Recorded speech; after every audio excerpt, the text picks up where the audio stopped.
Oh no. Oh boy. Tip Hello. tap, I was Hello. taking a bath. Oh no, Oh, that's Saturday night. that's an awkward thing to do as the stream's starting. How you doing? Yeah, I'm doing all right. Went out last night as an early birthday thing, 'cause my birthday's the middle of the week coming up. Happy early And birthday. Yeah, happy oh, early thank birthday. you all. And we've discovered a new arcade bar. Ooh. Pretty cool. Like I was having my doubts what it would be like, and the amount of arcades they actually had there was a bit minimal. Like the best machine they had was this kind of modded one that just had games on it, but they only had one of them. But at least I got to play stuff like Buster Move and Windjammers. But the actual venue itself was pretty cool. They had like an RC car track, VR setup. They had a mini golf course, one room, and then a bunch of different arcade machines. Was there any A SNK motorbike machines? game. There wasn't, but the Interesting. there's a few typical ones like Time Crisis and Point Blank. This Time Crisis knockoff one. They kind of look like GoldenEye actually, like but as an arcade machine, an on rails arcade machine. Nice. Bigger one that I think was made by the people who did Crazy Taxi, where you're on a like motorbike and you're Yeah. trying to escape from the police. Alright. It was pretty fun. It definitely looked like the same sort of style that Crazy Taxi and Jet Set Radio have. Nice. I think it's the same team. I just want to make sure my people in chat, am I coming in fine? Because like something messed with my microphone settings, and I don't like that very much. So if you could just tell me if I'm like up to par.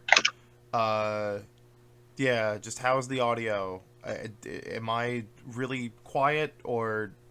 Okay, cool. Badass.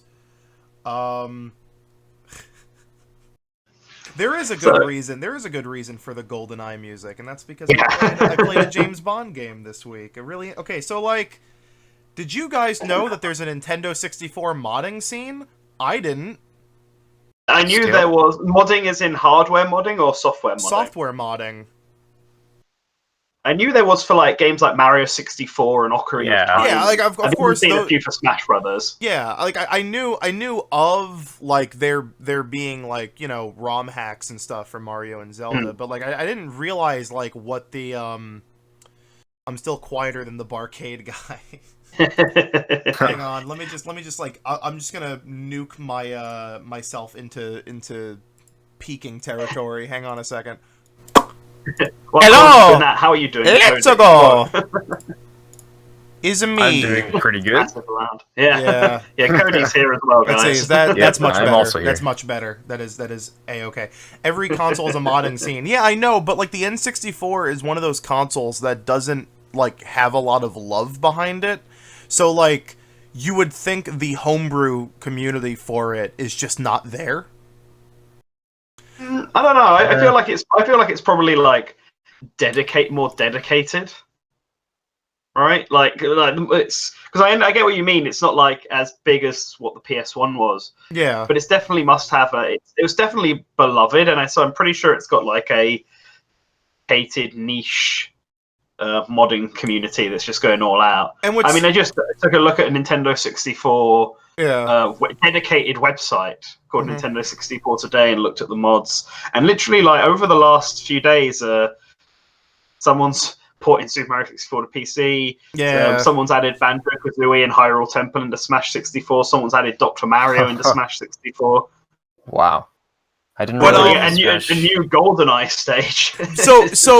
so for me, so what happened was I was thinking about Doom 64, you know, the Midway made weird spin-off thing that's being ported to Switch in November.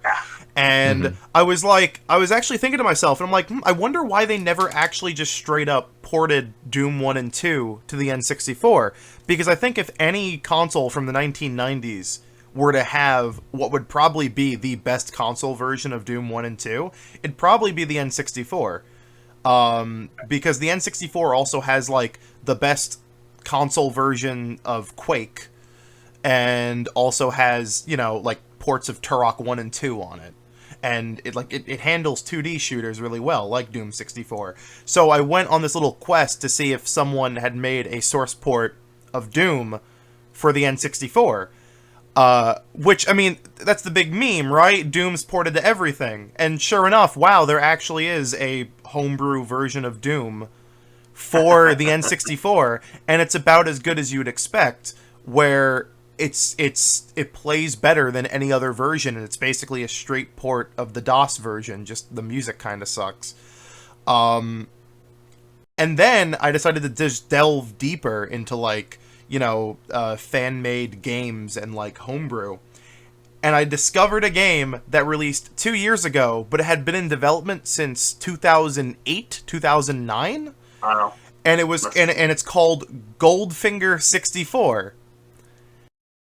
And that's and I was playing the music from it, and basically what it is some guys took Goldeneye and made a total conversion to be based on the Sean Connery James Bond movie Goldfinger instead of Goldeneye. And this is like a completely brand new game built off of Goldeneye. New weapons, new levels, new multiplayer, new characters, new guns. Cool. I'm just having a look now. I've just googled it.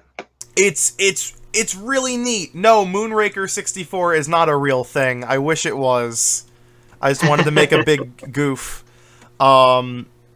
It's like an 18. It's like a, what is it? It's like a 16 level brand new campaign with 2 bonus levels, one based on Dr. No, one based on From Russia with Love. And I've been playing the hell out of it because it's neat. It's really neato. Because GoldenEye is a game that is, like, really fun. So playing, like, fan community made new levels and everything in, like, a brand new package is real cool. It even got me to rewatch Goldfinger because I wanted to kind of compare and contrast. It's got some funny bits about it. I think right now my only problems with it is that the levels are too big. Like, they're massive. Which that's quite a recurring theme amongst 64 mods, because I was following an Ocarina of Time mod, which was like, I think it was just the tentatively titled Third Quest, and I found it, and I was watching the trailers and stuff that they had been making, and it was really cool. They were making their own sort of graphics and stuff, and they were trying to make it a bit more, I guess, darker. Yeah, compare it to Dark Souls, but that's the sort of, I think, feeling they were going for from it. Yeah. And it was cool, but all the areas looked massive.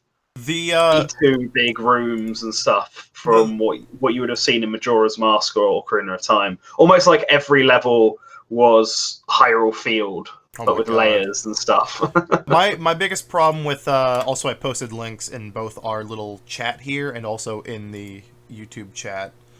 I think this is the one I found. Yeah. But the biggest problem with the levels being so big is 2 things. One, there's just like these like large areas you just have to traverse. Like the 3rd level is based on the hotel scene from Goldfinger, where Auric Goldfinger is like cheating at cards, and James Bond has to go up to his room and talk to Jill Masterson. But they like recreated the entire front of the hotel, and that's really cool, but like you have to scale the entire front of a hotel to get to the objective, and you're like, why? But it also means that these levels, like the Nintendo 64 can't handle it at all. Like the frame rate, have you guys played Perfect Dark on the N64? Yeah, I've played Perfect Dark. You have the expansion pack, right? The N64 expansion pack? I haven't played it myself. Have you, Nan, have you ever played Perfect Dark in high resolution mode? Oh, in high resolution mode? No, I don't think so, no. Okay, the frame rate is like 9 FPS on that. We're looking at about a 6 on this. Like, the levels are too big. The N64 just cannot handle it. There is apparently someone did make a mod that allows you to turn off the anti-aliasing, which does actually let the game run better. But it's one of those things where it's you can also just play it on PC. I've been using the 1964 emulator that allows you to play like at 60 FPS with mouse and keyboard, and it feels so good. And someone in chat asked, "Is this game done?" And the answer is yes. That is a 1.0 release, my friend. It is a full video game. They do have new patches planned, but it's been 2 years. I think they're just working on it very slowly. I think they're just trying to accumulate everything they can so they can put it in like a big 2.0 version. But yeah, it's a full game. And the two only other okay, so I have two other problems with it. One, the music could be better. I think the music itself is fine. I think the instrumentation of it's kind of bad. They need better, like, I know it's like using the GoldenEye sound font, but like that had guitars in it. Where are the guitars? It's a 60s Bond movie. Use more guitars. And then the other thing is that it's really funny to be endlessly maiming people as Sean Connery Bond, because the Connery Bond movies are not nearly as action-packed as, like, Pierce Brosnan and Daniel Craig movies. So, like, there's just these huge segments of Bond killing, like, literal scores of guards and stuff. Aside from the obvious Ocarina of Time mods and Goldfinger 64, what else is there? Well, there's the ports of Doom I was just talking about. I also found another mod called Goldeneye X, which is Goldeneye but remade in the Perfect Dark engine.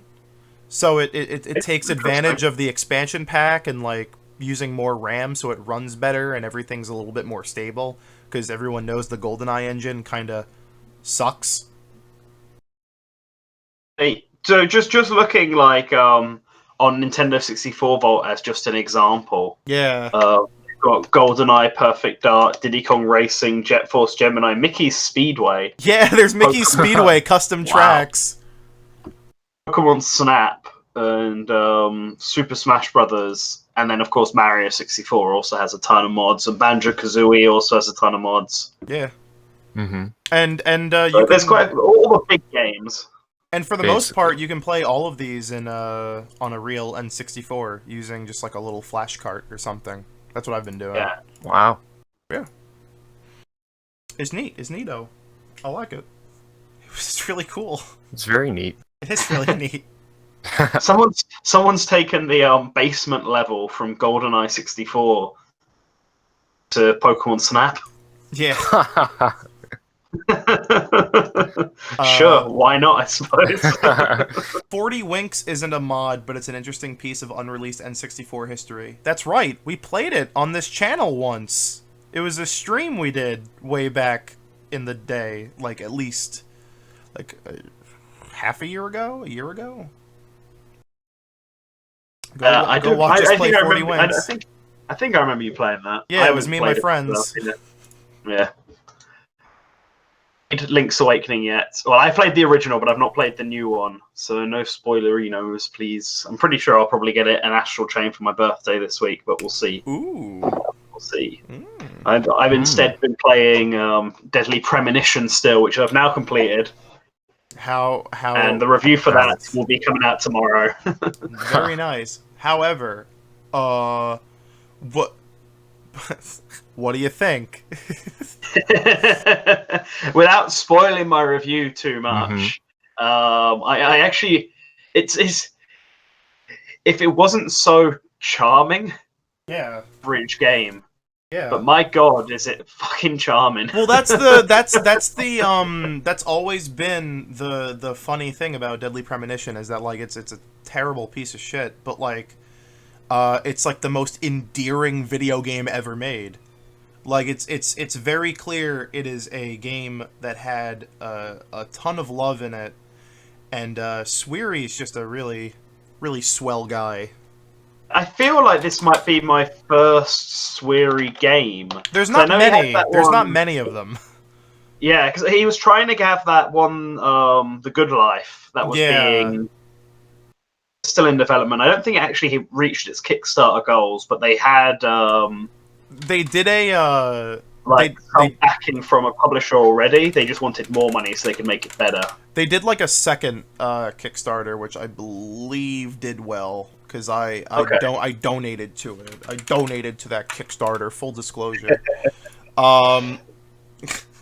Yeah, it made like 81 million yen. So Okay. Well, because my friends were super hyped about The Good Life when it got announced, and I guess this is why. Because the reason I wanted to try Deadly Premonition was I was with my friends in Japan when it got announced, and they were actually planning on doing a sort of ever of it because they'd both beaten it and they both really enjoyed it. So they were super excited about the fact that a sequel was coming. Yeah. And I was like, "Is it really that good?" And they're like, "It's like just it's to play."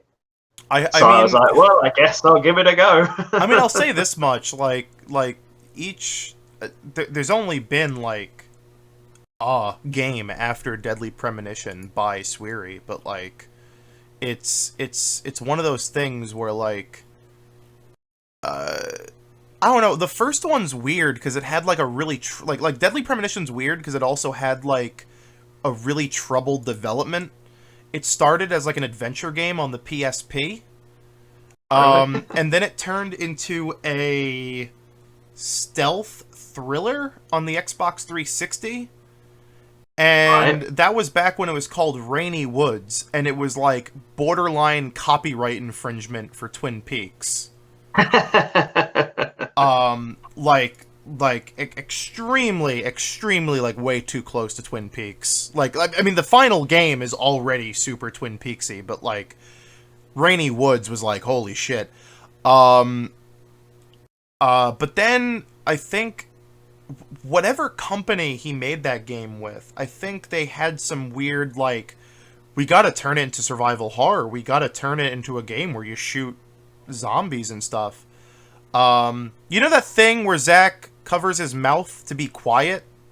Yeah, the breathing thing. Yeah. That was supposed to be the main mechanic of Rainy Woods. Okay. But then for some reason near the end it became shooting and not that. Okay, the company, the developers of it were Access Games. Yeah. And they also made Drakengard 3. I would Devil May Cry 4 Special Edition. I would not be surprised if Deadly Premonition 2 is more in line with D4 Dark Dreams Don't Die, which is a game he made for the Xbox that was never finished, but you could play it because it was episodic. And that plays more like a Telltale game, which I feel like suits Deadly Premonition more, since it's, you know, like a Twin Peaks game more than it is like a weird Silent Hill knockoff. Like, I'm judging because now that I've beaten the game, I went back and watched the trailer for Deadly Premonition 2 because now I can actually understand what the hell was happening in it. Yeah. And yeah, it seems like it's a prequel, but it's Zach telling character about some case he was involved in back in the 80s, I think. I'm not actually sure when Deadly Premonition is meant to be set, like what time period it's also weird because the main character of D4 is in the trailer for Deadly Premonition 2, but older. And like you're very clearly in his apartment. That's not, I don't think that's the main character from D4. It looks like it's his apartment. It might be the same apartment, but that is definitely... I mean, I don't want to spoil it for people, because I actually do kind of want people to go out and play Deadly Premonition. Yeah. I recognize who that character is. I know from having just played Deadly Premonition, the first one. In fact, I'll just send you who it is in the chat, in our Discord chat. Gotcha. But yeah, people should go play it. Watch my review tomorrow because I put a lot of work into making the review just as fun as the actual game itself is. But yeah, you should go do. You should play it. Oh, that means you also haven't had like history with the other versions of Deadly Premonition. Oh, I think I remember it being said to me at one point that the original version for the flashlight, you had to hold it or something. The 360 version is like its own like entire beast because that's the first version of the game that had like a more Twin Peaksy like color palette and stuff. And then they made a director's cut for PS3 and PC that added some more content and a worse color palette, and then made the game like really unstable for some reason. Like the PC port of Deadly Premonition is awful. Like there's just don't ever play it. And I've heard the Switch version is like the most stable of the the four. But like it's this weird blend where it's like the visual upgrades that the PS3 and PC versions got, but none of the new content. It just has the same amount of stuff as the 360 version. It's really weird. I'm just looking at comparison shots between the director's cut and the original, and the Switch version definitely uses the director's cut palette. Yeah, no, it totally does. Which in my opinion, I'm not that big of a fan of. I kind of like the more I like how Deadly Premonition 360 looks like Twin Peaks and not like purple and red. But purple and red looks like it's the original style. Just looking at the it's definitely got this weird overtone. But the original, all the screenshots I'm seeing for the original 360 one is this weird, either purple or green. Yeah. And then it seems that they've removed that for the director's cut. But JoJo style color changing. Yeah. I'll pick up the Switch version when the physical comes out in November. Yeah, that's November. Yeah, November I'm gonna wait for 22nd, that. I think. I don't know if I want to spend $30 again on Deadly Premonition just yet. As much as I love that game, I can wait. I'd really like to try them. Yeah, you should. Yeah, you should. It's endearing. I'll definitely watch the review to see what you thought of it. Also, watch Twin Peaks. Just watch Twin Peaks. Yes. I will watch that too. I've seen. If you like Deadly Premonition, you'll like Twin Peaks. It's like the same fucking thing, and I'm pretty sure Deadly Premonition 2 is gonna have like some hot, spicy like Twin Peaks: The Return inspiration and stuff. Suri actually ever commented on Twin Peaks because a friend of mine said that Suri apparently said that he'd never actually seen Twin Peaks, but I don't know if he was just taking the piss or not. Bullshit. basically, I think just to get not in trouble, he always said, "Oh, I've never seen Twin Peaks," but like he was tweeting about The Return when it was airing. Oh. and he tweets about how much he loves David Lynch and stuff, and that's been going on for like years now. I think like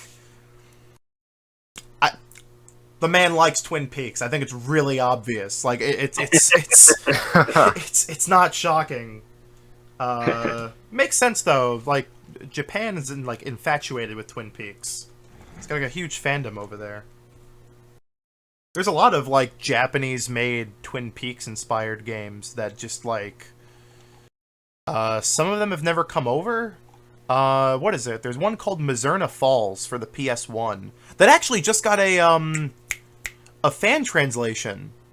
Like, well, it's had a fan translation for years, but someone finally made a patch for it, and I really need to try it out. It's made by the same people who made SOS, which is a really cool, underrated SNES game that's like a Prince of Persia platforming take on the Poseidon Adventure. Okay, that's interesting. Isn't that the coolest thing you've heard all week? It uses mode 7 to have the ship like tilt around you. That's so cool. That's cool. That's really cool. So neat. And then of course, hey, did you know that this video game called Link's Awakening is also inspired by Twin Peaks? Twin Peaks has inspired a lot of stuff. It did. Yeah, really did. Actually, I was just looking at what the extended edition added, the director's cut added, and I wonder if it seems to be just an additional ending or an extended ending. Yeah. The Switch version. I know it's not in the Switch version at all. I wonder if they cut it out because they're gonna just make it not canon. I guess. Yeah, probably. for the second one, because I can't imagine why they would remove the extended ending that's meant to like in the original. So yeah, I can only assume that they decided to cut it. What other new content was in? Apart from that ending, I can't find anything. There's about just like a new lot content. of like costumes and stuff. Oh, It's okay. not like it was a ton of stuff, but it was just weird that they basically they ported the director's cut, but not all of it. Yeah, It just They seems kept, like such a the weird. original, Yeah. graphical changes. I mean, I guess that's technically why they changed the name to Origins. But I think, yeah, they probably changed the name to Origins because they're building it up to a sequel. Yeah. It would be that the sequel got confirmed, and then they chose to port the original over so that people had actually played Deadly Premonition Just for a sequel. there we go. Oh, Cody, what have you been playing? I liked it. What's the review? Recently I've been playing a lot of I've been playing more Smash, playing more Banjo and Kazooie, been using them a lot. I played in a tournament at a convention last weekend. And what else have I been doing? I've been actually playing just a little bit of Mother 3 again, which has been interesting. I don't know why I went back to play it again, but just feeling it, I guess. It is really pretty good video game. What else have I been doing? Haven't really had much time to play games because I've had a lot of schoolwork to do. Mm-hmm. So there's that. Oh, I remember something I've been playing. Taiko no Tatsujin came out. Nice. Well, they don't have the new Undertale DLC yet, but they're going okay. to. So I was gonna be like, oh yeah, the Undertale DLC. not yet. It's coming out in a few more weeks, but I've been getting ready to get that. So I went and bought a Japanese eShop card online and put it on my Japanese account. Bought some other DLC with the excess points or cash, I guess. In this case, they don't have the points anymore. Why'd you get the Japanese version of Taiko and not the English version? Well, it's all in English. It's all the same music. Yeah, it's still in English, actually, even in the Really? Japanese version, but I bought it before it came out in English, so I just have to live with the Japanese version. They also have more DLC in the Japanese version. It's Taiko Drum Master Schnitzel. Yeah, there you go. Yeah. Taiko Drum Master. Taiko Drum Master Drum and Fun. Yeah, Drum and that's Fun. what it is in English. Yeah, I actually have it. It's in my cupboard because I haven't played it in a while. But I might skid it out for. I don't know what it is about Undertale that's making me buy the DLC. Like I didn't buy any Mii costumes until the Sans one, and although I did buy Goemon as well, to be fair. And I haven't bought any of the Drum Master DLC, but I might buy Megalovania. Well, I'd absolutely destroy my drum kit. I really wanted to find the drums while I was in Japan. I thought they'd be more cheap, but not really. I just like imported everything through Amazon Japan, which usually is like pretty good. I'm hoping the U.S. pulling out of the the International like Trade Commission or something. I hope that doesn't fuck over my Amazon Japan purchase history. Thanks, current U.S. legislation. You're badass, I guess. I don't want shipping costs to cost too much. All right, this is like terrible. Yeah. Fucking clown world. Back when I was in Japan, I ordered so much stuff online because I wanted to make sure I got it all while I was there, so I wouldn't have to order it while I was back home. I almost bought an MSX2 when I was in Japan, but I didn't want to pay the shipping to send it back to my house, so I just said, Yeah, no, I was gonna get a Famicom, twin Famicom, but I didn't have room in my bag. Was it Push's? Was it Push's twin Famicom? It was actually. he was gonna give it to me because he doesn't want it anymore. Fuck! See, now I have to step up and take it. Now I have to be the one. I'm gonna get it from him when I go back to Japan next year. Oh god damn it! Not if I beat you to it. It's a race. All right, here's the deal. You can have the console, but I'm taking all those little floppy disks. And that's the reason I want it. That's the specific reason I want it.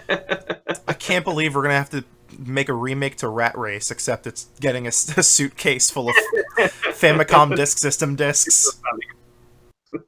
Oh Man, my! I should get myself quiet now.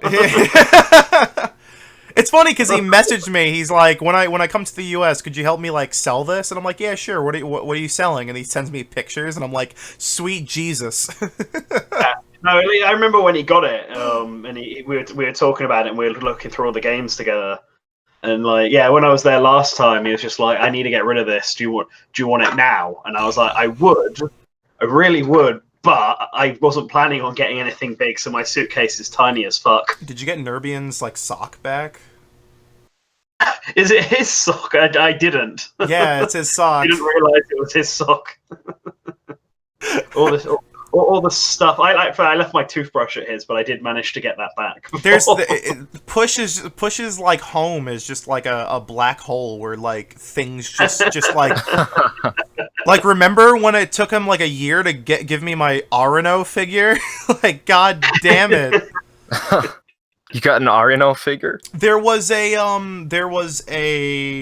for Tokyo Game Show they made an exclusive figure, a figure arts figure of Arano from Game Center CX. And I told him to buy it. I was like, I literally bullied him for like 6 months straight. I'm like, if you go to TGS, you better fucking buy. And he bought it, and I sent him the money. And then he's like, oh yeah, I'm visiting the US in December. Like, I'll give it to you then. He forgot to bring it with him. And then like another 4 months passed before he actually like mailed it to me. And now I have it still in the box sitting on my shelf. I kind of want to clean out my desk space before I put any new figures up or anything. To be fair, he's received payback for that because I got one of our patrons got a Smash Brothers pin. Yeah. He had a spare one and Push wanted it, so he gave it to me because I was like, well, I'll be going to Japan next year and I'll give it to Push. So he gave it to me. Then it turns out that patron actually went to Japan. Nice. And they couldn't have given it to Push, and it was like, well, Jex has it now, he'll take it over. Oh, it's Haytani, is that guy? Yeah, it's Haytani, yeah. And then I forgot to bring it with me when I just went over to Japan. And Push reminds me when I'm at his, I was like, shit. So now I have to post it to him. Yeah, Dingy Bill's talking about how apparently like some copies of Youngblood for Switch are like dropping in price real fast.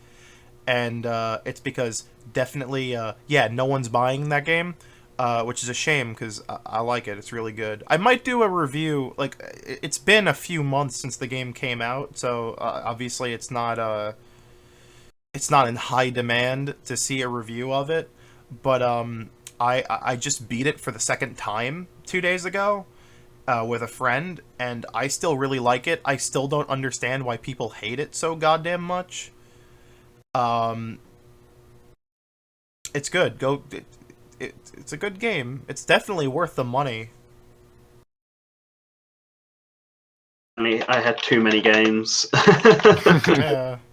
Yeah. Too many games. I just started Goose Game literally today. Oh, I really want to get that. It seems fun at the beginning. I was just following this farmer around, trying to get him put on this, trying to steal his stupid hat for a mission. Untitled Boost Game. I wasn't gonna get it just yet, but then I found out that they were doing a 25% off launch sale. So I was like, oh, really? Yeah. I've got to get that. It might still be active. It might be for the whole weekend. But I was like, shit, I should probably buy it now then, I suppose. Because I don't know if it's going to drop down in price for a bit. So grab that. I spent like $60 on the Sinking City. I still have to like play it. So I'm trying not to buy anything new.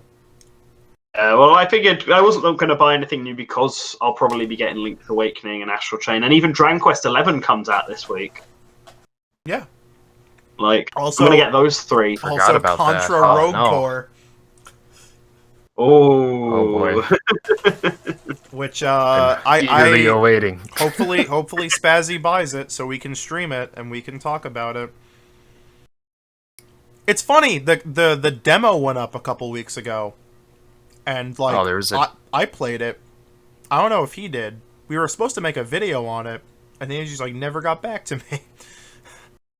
I have to chase him. But it's fine because the game's about to come out, so it's probably better to talk about a full video game and not like a 9-minute demo. Yeah. I still don't know how I feel about Contra. I still think it looks a bit. From what I've played, in the demo, like it plays well. It just looks like shit. It just looks awful on the Switch. It looks terrible. It's only coming to Switch and PC, isn't it? It's coming to Switch. It's coming to all the consoles. Is it coming to PS4 and Xbox as well? Yeah. For some reason, I thought it was only coming to Switch and PC. Maybe it isn't, but I'm pretty sure it's getting Xbox and PS4. I swear I've seen. Yeah, no, I mean, yeah, it's listed. I can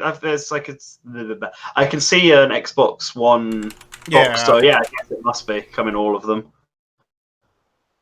soon because it was announced by. It was announced in a Nintendo Direct. Yep. No, but yeah, it looks like on Switch, like graphically, it looks really bad. I think I have some footage I can put on screen actually of the demo playing. It's weird. On the one hand, like I'm glad that Konami is making games again. But yeah.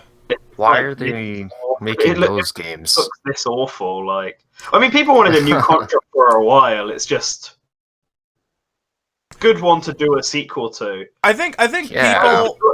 I think people are kind of memeing on Konami a little too hard, and that's only because it's kind of obvious they're trying to. Not like that they don't want to make video games; they're just trying to dial it back a ton. Yeah, seems like they're moving out. Yeah, because they wanted to focus on what made them the most money, which means aside is pachinko. They don't want to make multi-million-dollar Metal Gear games anymore. I think cost the way problem too is, much. Yeah, they just the games they made in the past were so good, and people want more, and they just I don't think they can really make games as good as they used to, I guess. I think people have high expectations for them. I'm putting some hot, spicy Contra demo footage on screen right now. If I can, this properly. I'm just having a look at some of the screenshots on the PS4 version, Xbox One. It doesn't look too bad on them. So maybe it is. No, it doesn't. The game looks fine. It's like the. I remember everyone said the game looked really awful in that initial Switch trailer, but when they started showing trailers that used footage from the other versions, like it looked totally fine. But I think it was their mistake to start with the Switch one. I kind of get why they did, because I think most people who grew up playing Contra, like on NES and stuff, will be interested in the Switch version. Yeah, but the looks like the worst version. I mean, to be fair, like the what is it? The what was I gonna say? The Switch trailer that they showed at E3 looked like an early Switch port, because most early Switch ports look really bad. Because you have like Dead by Daylight and stuff like that always looked kind of not great. But yeah, like I don't know, like, this recent demo looked like, I mean, either this is an old build, like, this is, like, a build they showed at E3, or, like, this is what the final Switch version looks like, and it's, kind of pee-pee-poo-poo. It looks really rough. At Source Gaming, don't you think Konami is better off making more Bomberman? They can make anything they want. I don't care. I mean, they should make more Bomberman, but I'd rather Konami attempt to start making other series, like not just Bomberman over and over again. Like I think doing Contra, I think doing Hypersports R was a good decision. Yeah. Hypersports R was actually so bad they didn't release it, and Contra Road Corps. maybe it's fine on the PS4, and you seem to think it's all right gameplay-wise. Yeah, gameplay-wise, it's fine. It just looks really rough on Switch. Rough, and Bomberman R looked really rough as well when it first came out. Yeah. So there's something about how they've I don't know if it's the developers and just in general aren't very up to snuff, or if it's just they're struggling with Switch stuff. Yeah. But they know that a lot of their audience is on the Switch, and so it's one of those things where, like, I've said before, I think Contra Rogue Core is fine. I know most people would have preferred a 2D Contra, but I mean, there's so many like 2D Contra inspired games. I don't mind them doing like a new kind of 3D like 4-player co-op. Like, the game on paper sounds really fun, and but it's one of those things where I don't know. I'm sure it's one of those things where it's like, this is not what people want, and people are just gonna get mad at it because it's Konami being Konami. So I'd like if they had like a mixture of the top down and then some levels that jump to the 2D, because the original Contras jump between the 2D sections and the sections where you're facing in front, and then the top down sections. Like, it had all of them. So if this game had that, I think people would be more appeased, but it doesn't. It just looks like it has the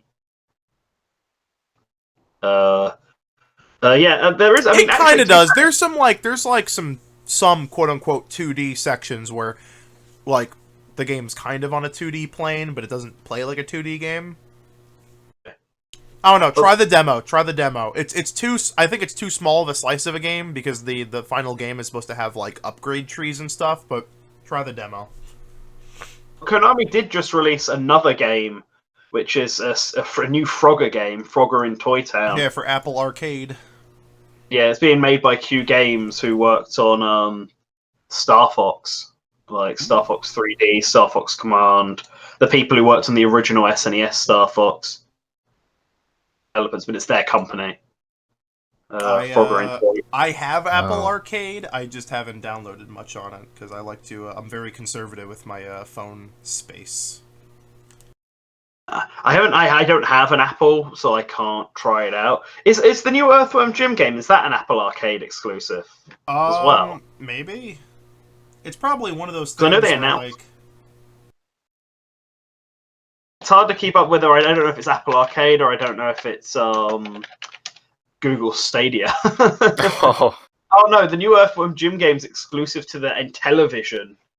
Oh yeah, the Intellivision Amico. Yeah, that was it. I knew it was something really random. Oh, I forgot about the Amico.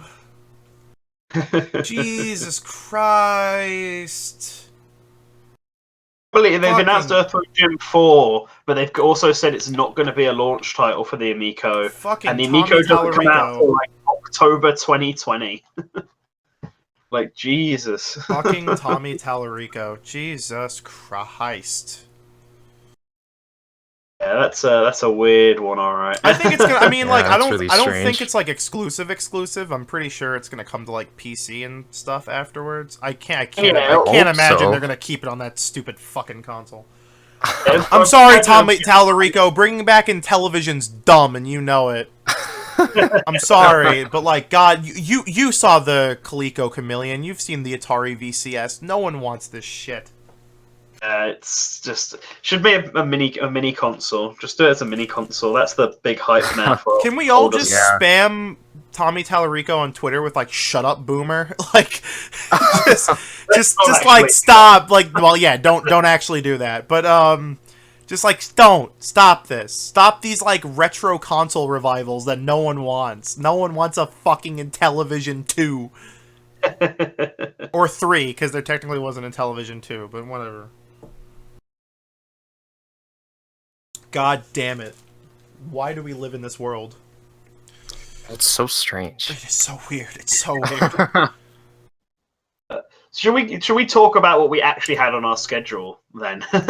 Yeah, sure. Go for it. Oh, that's right. Yeah. because there's not been a massive amount of gaming news this week, but there was a bit of pop culture-ish sort of news. Oh right, yeah. And the first of these was people actually went to Area 51. Yeah. For the Yep.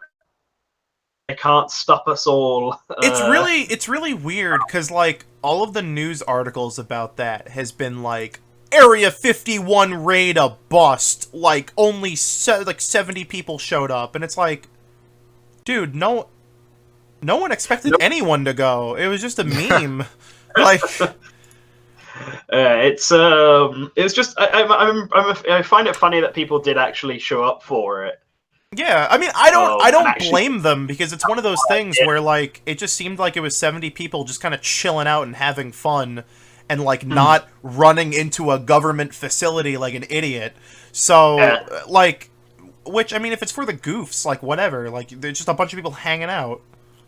People went dressed up in sort of really cheesy 80s, 70s. Hell yeah, yeah, that's like outfits and one guy Naruto run in the background, yeah. Run live, so they can get forever memed. But I mean, there were two actual stories that came from it. One guy did get arrested, but that's only because he urinated like in front of the entrance or something like that. And so they arrested him. But the other one was actually works for the U.S. Military Division Defense Visual Information Distribution Service. Put out a tweet that said, like, the last thing millennials will see if they attempt the Area 51 raid today. And it was a picture of, like, the military in front of a stealth bomber. Wow. I had to take it down and make an official statement being, like, an employee posted a tweet that in no way... Yeah, let's not make jokes about killing civvies, guys. Dingy Bell brings up a really good point. I don't know what was weirder, Area 51 or the Twitch robot carnival thing. Jerma's a fucking madman. Do you guys watch Jerma 985? Sometimes. Oh, and I don't know what the Twitch robot carnival thing is either. So Jerma is a live streamer. And he's one of my favorites. He's hilarious. Me too. He's fucking hilarious.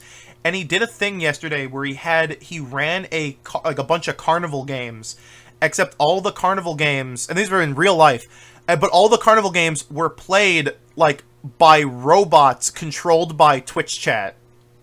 It's hilarious. Oh no! And it's amazing. It was amazing. Oh my god! I just found a video of it.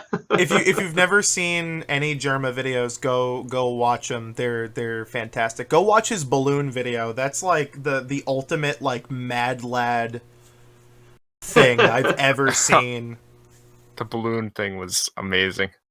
Basically, he made a joke about how he was moving from Boston to Las Vegas. Boston to Las Vegas, yeah. So he was like, "I'm going to Las Vegas now," and he like gets into a balloon with like a top hat and like a cape and like a big thing of like Velveeta cheese. Yeah. And I'll see you there. Yeah.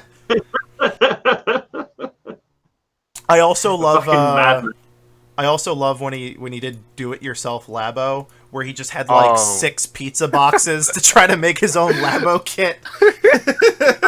That was so good. Yeah. He sounds really fun, actually. No, he makes really good streams. I fucking love Jerma. I'm just thinking about hot air balloons today because there's a movie coming out on Amazon Prime exclusive that's about. It's the guy from Fantastic Beasts who plays Newt. Oh, Eddie Redmayne. And they get in a hot air balloon and they're checking for weather. It's like the guy who sort of proved that you could predict the weather. Mm. And the whole thing is like a story about them and they're on a hot air balloon. But it's just making me think, like, the person who came up with the idea of a hot air balloon is like... And the fact that everyone agreed with him is insane. Like, you just imagine him being there and be like, all right, look, we'll take a wicker basket, right? And then an open flame. Yeah. Huge balloon. A bunch of like a big rubber thing. Put it on the top. Take the flame to make the rubber thing expand, and that'll be it. It's such like an old hat idea too. Like someone just saw a balloon once, and like in the 18th century, and went like, "What if bigger?" like that's like every invention from like the 1500s to the early 1900s is like, what if that but bigger? It's such a fucking weird idea, and the fact that it just it works and everything is It's kind of like how they invented microwaves because some guy was working on like some weird like radio technology that like got really hot. And like a chocolate bar in his pocket melted, and he's like, "What if that, but box?" Like it's history's really cool, but Jesus Christ, like stuff was discovered by pure accident. Yeah, really. Isn't penicillin the big one? Like accidentally discover. I went to the World's Fair. I saw a balloon, and I went, "What if big?" Someone just tied a chocolate bar to a balloon and watched it float off, and I thought to myself, "What if I was chocolate bar?" I mean, that has to be like the idea behind. I was thinking about this earlier when I was driving to get breakfast. Actually, I was like, "You ever see like that footage of those guys from like the late 1800s where they were like, we can fly if we have wings big enough to like distribute our body weight." Because that's how birds work, right? It's like he just like jumps off the Eiffel Tower and fucking dies, like. Fucking hell. Speaking of things but bigger, Sirfetch'd's evolution. I love this. This is like so good. Call him Sirfetch'd on the stream. Yes. He's gonna be there. Okay. Let me find my picture of Sirfetch'd. But I love this. Farfetch'd's always been such a weird Pokemon to me because you could never in the original games you could only get it through trade. There's literally only one of them in the in the game, and it's not a very good Pokemon either. Yeah, it's not. Like, why even have it? It doesn't evolve. It's not a good Pokemon. It's got a really obtuse method of it's not obtuse, but you random. Can't catch it or anything. Yeah, I don't actually know how many games you Farfetch'd even normally, like without trade. That's a good question. I'm gonna look that up. I love Farfetch'd actually. It's one of my it was one of my favorites before the whole evolution thing, but it's even better now. Like it just went up a bunch of tiers for me. This is where the national dex went.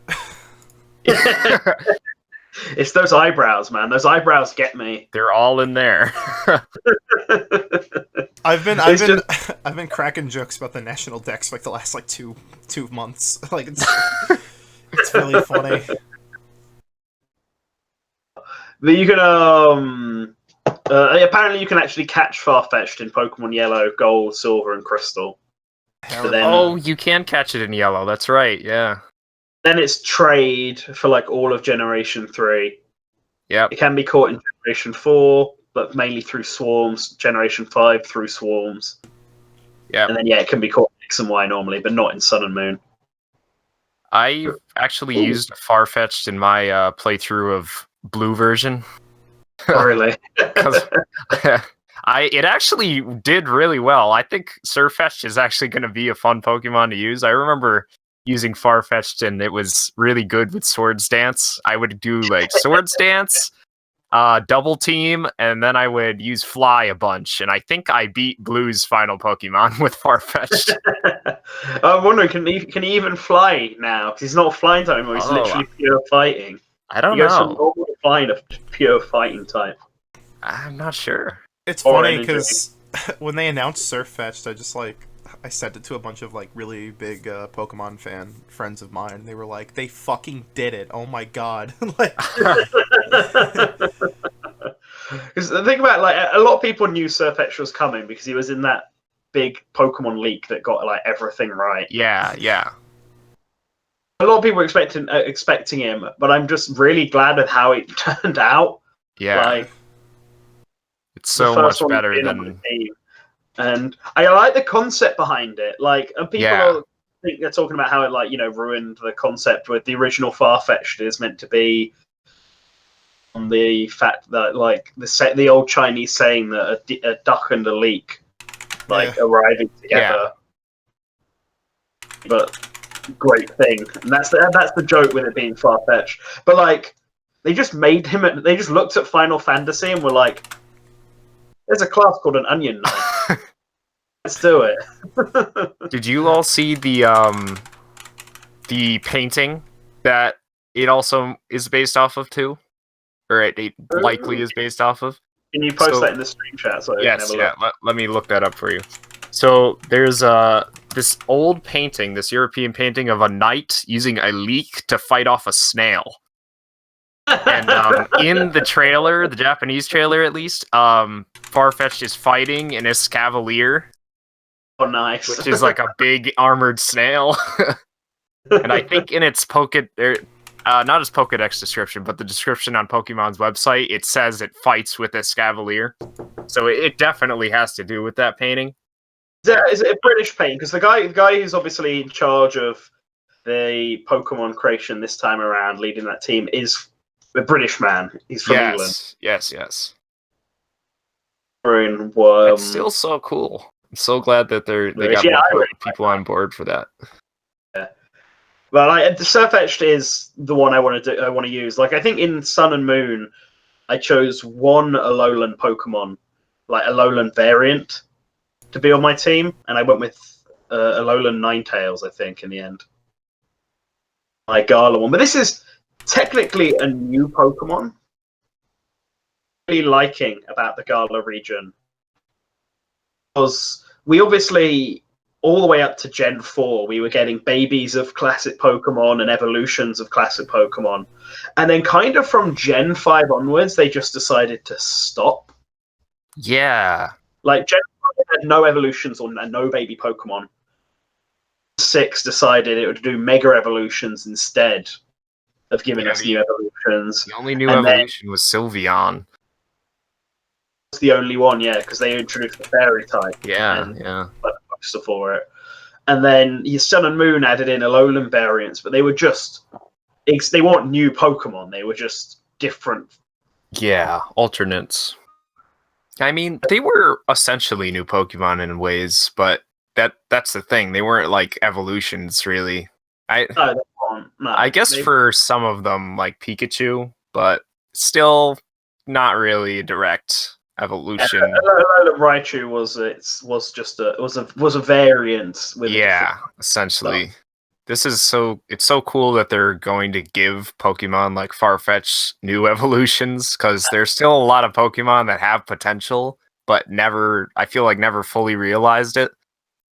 I like it because there's the Farfetch'd getting an evolution, and we also Linoone is also getting an evolution. Yes, Linoone. The Badger. Yeah. Dagoon or something. My one hope is that Dunsparce gets an evolution, because it's always been one of my favorites. Maybe for the Shield exclusive, but we'll see. There are a lot of other Pokemon too. I was going to get Pokemon Sword, and Sirfetch'd sold me on it being a Pokemon Sword exclusive. I made a deal with one of my friends already that I'll trade a Larvitar for a Farfetch'd, since Larvitar is exclusive to Shield. Well, I feel like Shield must get a Garland Pokemon exclusive as well. I'm just wondering which one it's going to be. I'm just on the Dunsparce hype train because I like Dunsparce so much, but I don't know if it will actually be that. There are a lot of other Pokemon that don't have evolutions, like Shuckle, Quillfish, I think it's called. Yeah, Quillfish. Shuckle to me seems like the one that would be a Shield exclusive. Shuckle already has a ridiculously high defense stat. Yeah. He is a Shield. So turning it into some kind of Shield Pokemon. Yeah, I could see that happening. A Shuckle evolution. I could see it. I just feel like Shuckle is like a Pokemon that's used a lot already. It's already has its niche, and it doesn't need an evolution as much. Whereas Dunsparce needs an evolution. What about that Gen? Didn't they do a Gen 5? What Stunkiss? Stunfisk, yeah, I love Stunfisk too. Yeah, I could see Stunfisk also getting an evolution, but it also does have its use because it has pretty good defense and special defense. I don't know. See, I'm trying to think of, because obviously they're going very themed around Britain. Yeah, definitely. So Garly and Wheezing has the top hat and the monocle, and Sirfetch'd is obviously like a knight, a chivalrous knight. I wonder if Dunsparce becomes a badger, which is obviously a big British animal. Yeah. Maybe Dunsparce could be a dragon? Maybe. So it is fake right now. Isn't Dunsparce sort of based on a Tsuchinoko? So I'm just wondering how you would turn that. Oh, Lapras. Oh, I just saw somebody in the chat. Zoniken. Zoniken's got, I think Lapras getting an evolution or a pre-form. That would make sense. Very likely thing. Yeah. Didn't even think of that. Lapras is necessary. I remember a long time ago I used to make Fakemon with my friends when I was practicing pixel art. And I think I made like a pre-evolution and an evolution for Lapras. Mm-hmm.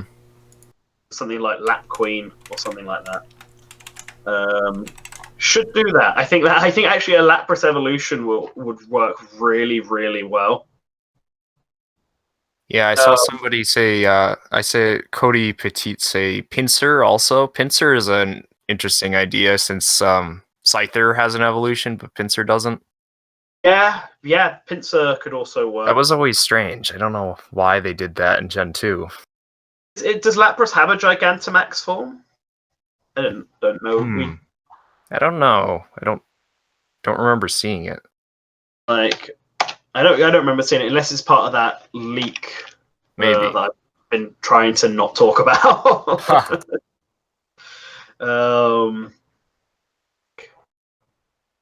Would be Lapras would be a good one. I'm trying to think of some non-Gen 1 Pokemon that would work. Kecleon, maybe. Maybe I can't think of anything UK related that it could be a part of. Yeah. Like we have a big thing about. I mean, they put wolves as the main Pokemon. Mm-hmm. But I feel like we gotta have something that's a lion, because a lion, even though we don't have any lions here, a lion is like. Could bring back that one old Gen 2 beta Pokemon that everybody liked. I think it was an electric lion or something like that, or an electric tiger. I don't remember. I'm wondering if that legendary that the two wolves will be fighting is going to be a lion of some kind. Oh, that would be interesting. Because I feel like a lion is the symbol of Britain. Yeah. It should be a legendary Pokemon, and then you also have the cats versus dogs thing. Yeah. Smeargle could work, although Smeargle feels more like a one. So it should have had something in the Gen 6. But actually, no, giving Smeargle something with graffiti would actually be quite cool. From a paintbrush to like a spray can or something, somehow. Yeah, but I mean, Farfetch'd is arguably a gimmick Pokemon. And it's getting something. Yeah. I know I haven't seen a Gala form Sudowoodo. I think it's a different league. I don't know what league. So, we've got a sheep Pokemon with Wooloo already. That's right. Yeah. Oh, what else? What else is there? We got. I mean, there's already a pigeon Pokemon, but I wouldn't be surprised if we got another one. A hedgehog. We've got a hedgehog Pokemon with Sandshrew, don't we? Yep, that's right. Do a Sand / evolution. Maybe. They already did a Lowland Sandshrew and a Lowland Sandslash, but hedgehogs are quite big over here. Yeah. So I wonder if for Sandslash, like a Gala evolution, maybe make it a grass type. Maybe the Alola one became like Ice Steel. Ice Steel. It went from like ground to ice and steel. They could make it. grass or something. I'm just thinking. I don't know. I feel like the steel type does fit, but I don't know what other type it would go with besides steel. I wonder what the I'm kind of seeing the links between the Gala region, the Gala variants we've seen so far. Find any links between like why Alolan Sandslash was an ice type? What does that have to Hawaii? Arcanine could have something. Maybe a Galarian Clink, Galarian Tropius. Tropius being I think Tropius could get something. Tropius probably should have got something in Alola, to be honest. Yeah, I was surprised about that. It seemed like it would have fit so well. I mean, Tropius getting a Galarian evolution, I could potentially see happening. Yeah, if it had different fruit growing from its chin. Yeah, make it like an apple tree or a pear tree or something.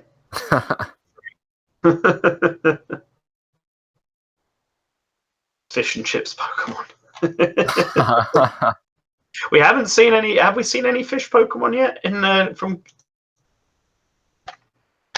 We'll have to look up the list of Pokemon from Generation 8. Give me if that list exists yet. Cerebi, actually, I should just go on Cerebi. Fish Pokemon, you said? Aryan fish Pokemon. They should make a Pokemon based on those bottles of like fake malt vinegar.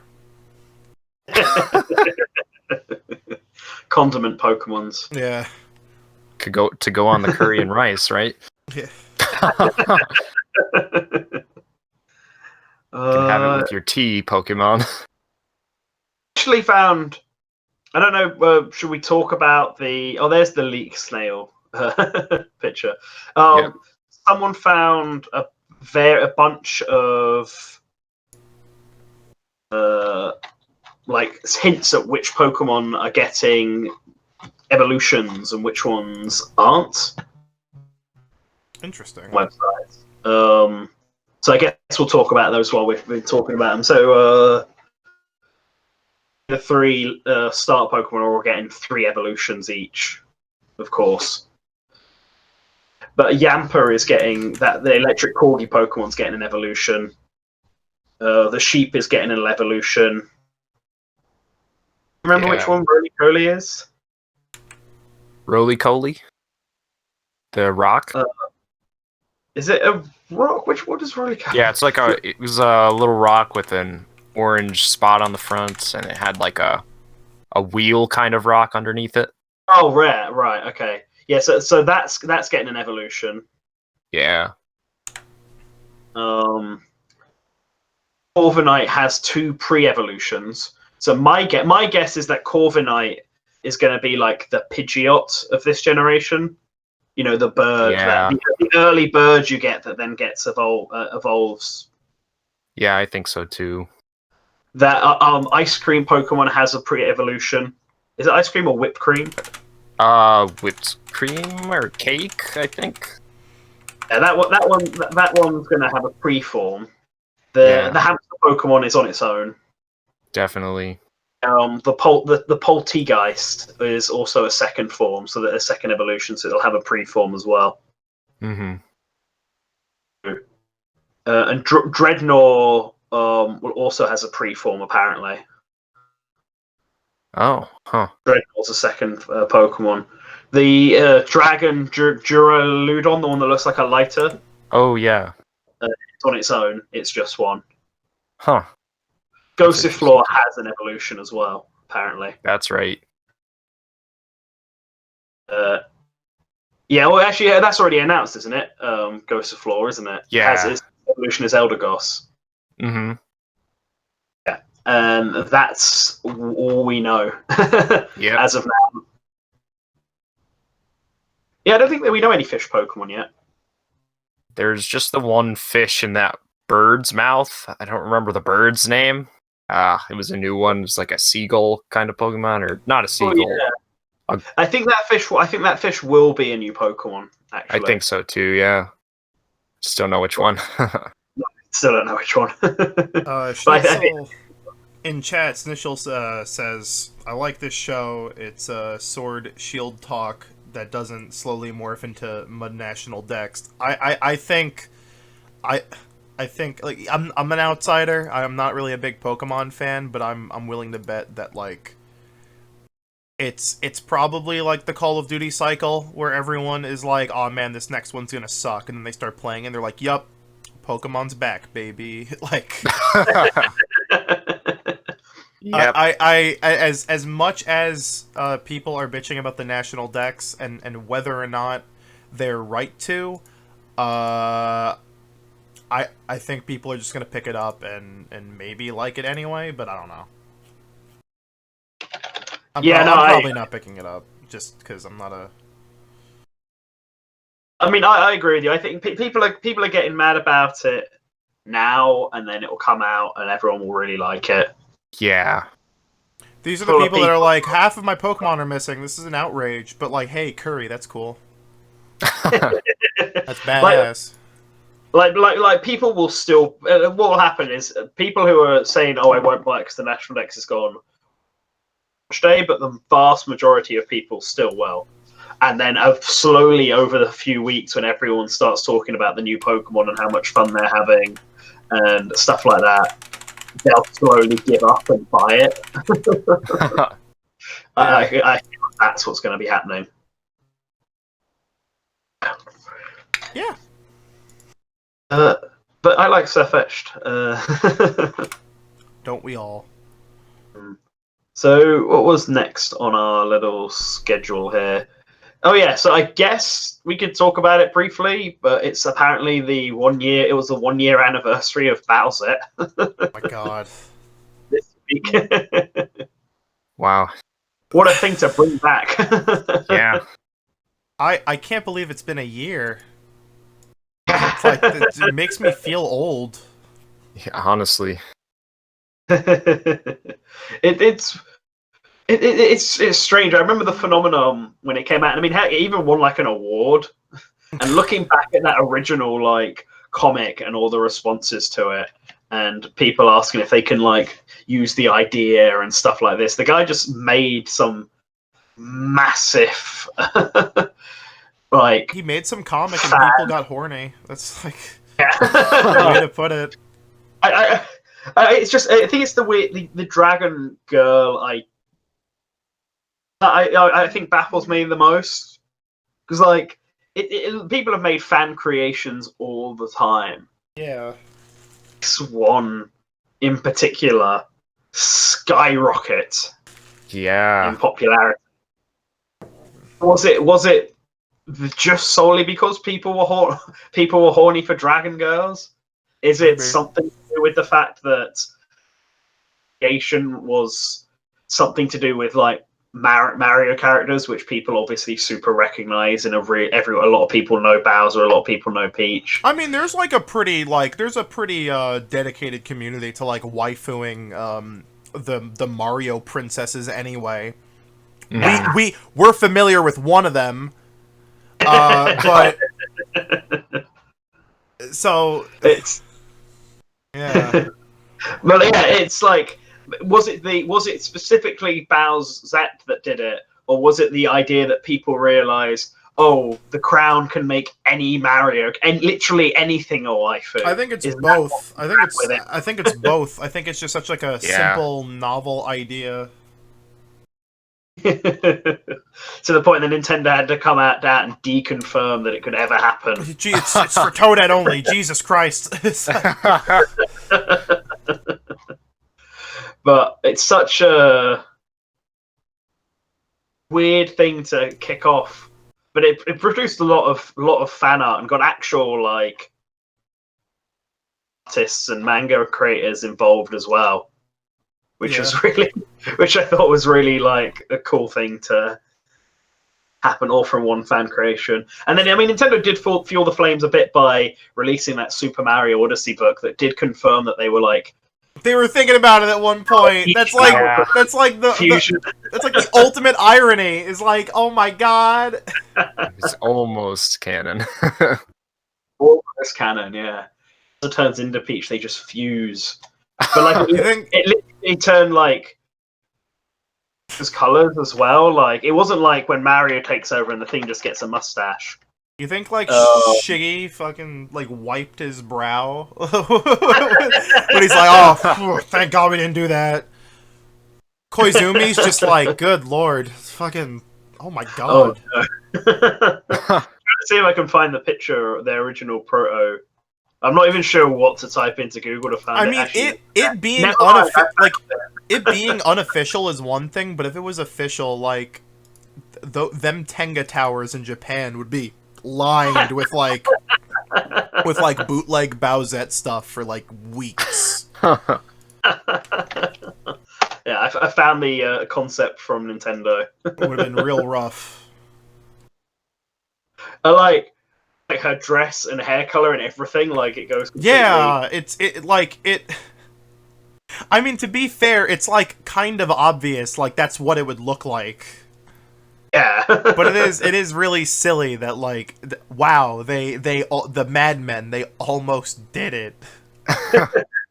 Well, I almost wonder now that if it's something that people like exploded with popularity through Bowsette and people knowing that this was an idea they almost did, if this is something they would revisit in like, absolutely not.